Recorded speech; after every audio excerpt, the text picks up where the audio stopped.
नमस्कार, माटोलिया एसोसिएट्स के GST video series में आपका स्वागत है। आज जीएसटी पोर्टल ने ITC 01 ऑफलाइन तथा ऑनलाइन दोनों मोड में प्रोवाइड कर दिया है।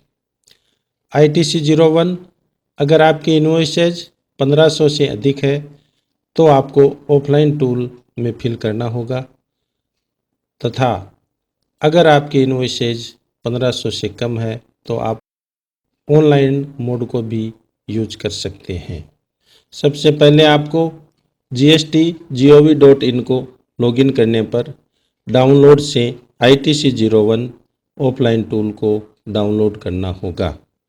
आइए इस फॉर्म को किस प्रकार फिल करना है जानते हैं। डाउनलोड करने के बाद उस फाइल को एक्सेल यूटिलिटी ओपन हो जाएगी। इस फॉर्म को किसको फिल करना है?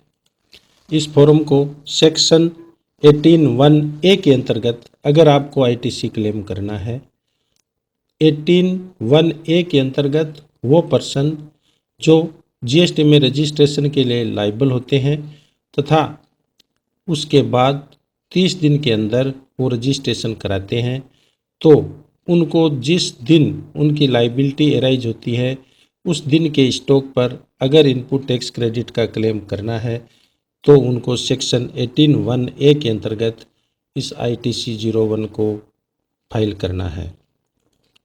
18(1)(b) जिनने वॉलेंट्री रजिस्ट्रेशन GST में लिया है उनको जिस दिन रजिस्ट्रेशन ग्रांट किया है उस दिन जो स्टॉक है उस स्टॉक के ऊपर इनपुट टैक्स क्रेडिट का क्लेम लेना है, तो उनको सेक्शन 18(1)(b) के अंतर्गत इस फॉर्म को फिल करना है।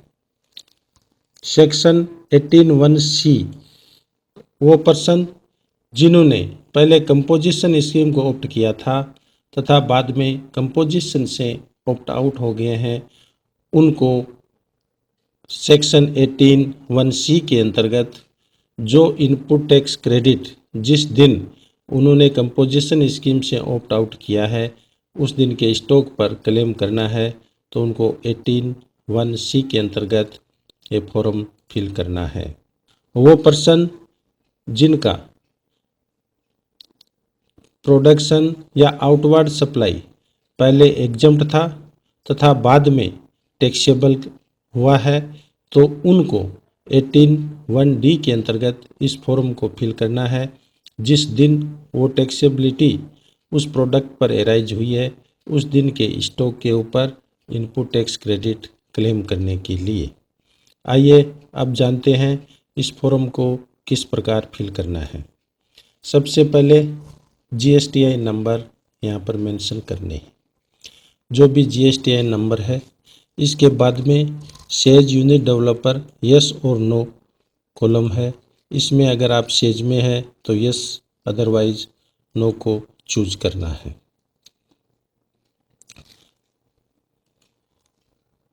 Date of grant of registration for claim made under section 18(1)(a) and 18(1)(b) के अंतर्गत अगर आप इस फॉर्म को फिल कर रहे हैं तो यहाँ डेट ऑफ रजिस्ट्रेशन की भरनी है।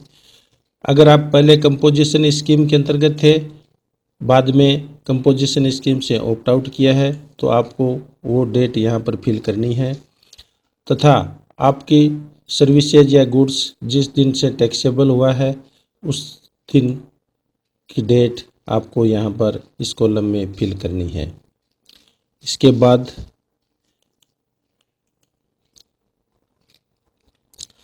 टेबल सेकंड में आपको जाना है। GSTI नंबर, सप्लायर के GSTI नंबर मेंशन करने हैं। इनवॉइस नंबर तथा इनवॉइस की डेट आपको मेंशन करनी है।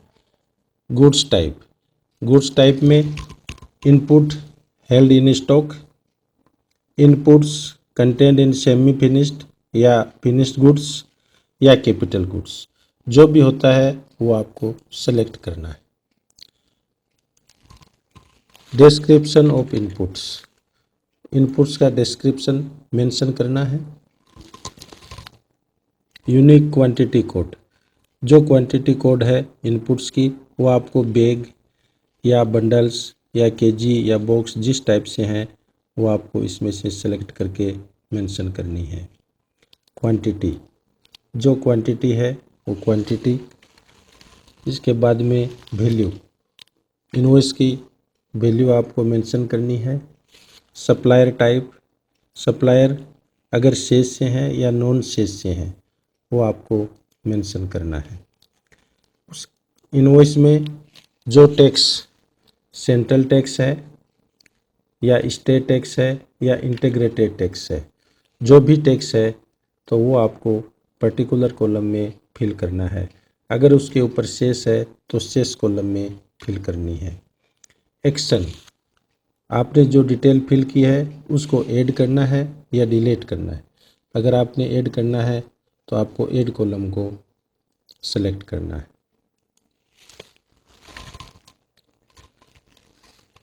जीएसटी पोर्टल वैलिडेशन एरर्स, जब इसको शीट को आप फिल करेंगे तो इसको वैलिडेट करना है। जो भी एरर्स अगर होगी रो में तो आपको वहाँ पर शो करेगी, तो उसको आपको उस हिसाब से जो भी गलती है उसको ठीक करना है। वैलिडेट ज़रूर से करना है। वैलिडेट करने के बाद आपको इसको generate JSON file to upload generate करना है। ये जेएसएन फाइल जनरेट होने पर इसको आप पोर्टल पर जाके ऑफलाइन मोड में अपलोड कर देनी है। हमारे चैनल को सब्सक्राइब, लाइक तथा शेयर कीजिए। धन्यवाद।